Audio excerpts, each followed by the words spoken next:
Finirà tra le tante storie pruriginose di questa marca gioiosa e tamorosa la vicenda della bella infermiera e del detenuto che si è consumata nella tarda primavera dello scorso anno.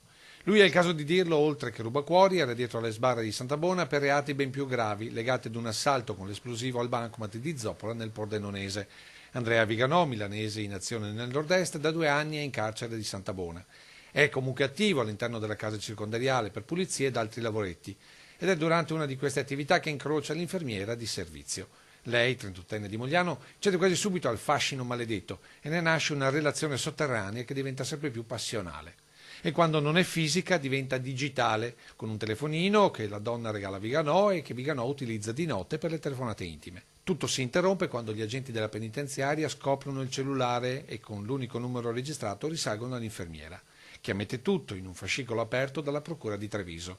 Ora lui è stato trasferito nel carcere di Brescia e lei spostata dall'ULSS in un'altra struttura sanitaria, nell'attesa dei giudici che l'hanno indagata per inosservanza dei provvedimenti dell'autorità. Mai come in questa vicenda è il caso di dire quando l'amore è galeotto.